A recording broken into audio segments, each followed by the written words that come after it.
যৌতুক বন্ধে ইমাম খতিবদেরকে দায়িত্বশীল ভূমিকা রাখতে হবে, ধর্ম উপদেষ্টা। রিপোর্ট শাহজালাল ভূঁইয়া উজ্জ্বল। চট্টগ্রামে গতকাল ধর্ম উপদেষ্টা ডক্টর আ.ফ.ম. খালিদ হোসেন বলেছেন, যৌতুক বন্ধে ইমাম খতিবদেরকে দায়িত্বশীল ভূমিকা রাখতে হবে।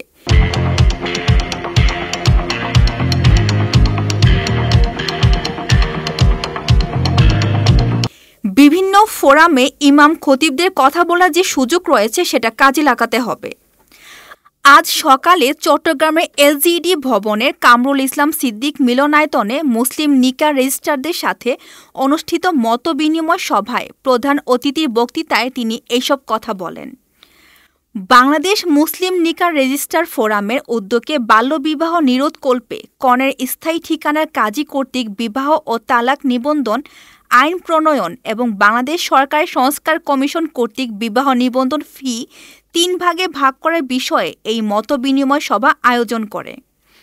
ধর্ম উপদেষ্টা বলেন, যৌতুক দেওয়া নেওয়া অপরাধ, যৌতুক সমাজের অভিশাপ, এইরূপ স্লোগান সম্বলিত ব্যানার ফেস্টুনে কাঙ্ক্ষিত ফল পাওয়া যাবে না।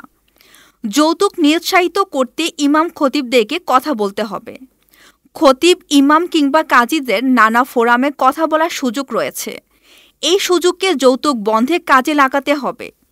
তিনি বাল্যবিবাহ রোধে নিকাহ রেজিস্ট্রার ফোরামের দাবিসমূহ সংশ্লিষ্ট কর্তৃপক্ষের কাছে তুলে ধরবেন বলে প্রতিশ্রুতি ব্যক্ত করেন এবং বিবাহ নিবন্ধনে বরের বয়স 20 ও কনের বয়স 16 করাসহ বিভিন্ন দাবি দাওয়া তুলে ধরেন।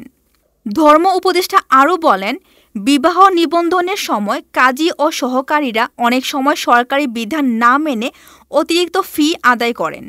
এই ধরনের কার্যকলাপ বন্ধ করতে হবে এবং ফি আদায়ের রসিদ দিতে হবে। তিনি নিকাহ রেজিস্ট্রারদের সরকারি বিধি মোতাবেক ফি আদায়ের অনুরোধ করেন। এছাড়া উপদেষ্টা বাংলাদেশ মুসলিম নিকাহ রেজিস্ট্রার ফোরামকে রাজনীতির ঊর্ধ্বে রাখার অনুরোধ জানান। ফোরামের সভাপতি কাজী সৈয়দ মোহাম্মদ আবু সাইদের সভাপতিত্বে এই অনুষ্ঠানে বিশেষ অতিথির বক্তৃতা প্রদান করেন অতিরিক্ত জেলা ম্যাজিস্ট্রেট মাহবুবুল হক, এলজিইডির নির্বাহী প্রকৌশলী মোহাম্মদ হাসান আলী সহ ফোরামের নেতৃবৃন্দ বক্তব্য প্রদান করেন। এতক্ষণ আপনাদের সাথে ছিলাম রেহানা সুলতানা প্রীতি। পরবর্তী নিউজ আপডেট পেতে চোখ রাখুন news24bd.net এর ফেসবুক পেজ এবং ইউটিউব চ্যানেলে। ধন্যবাদ।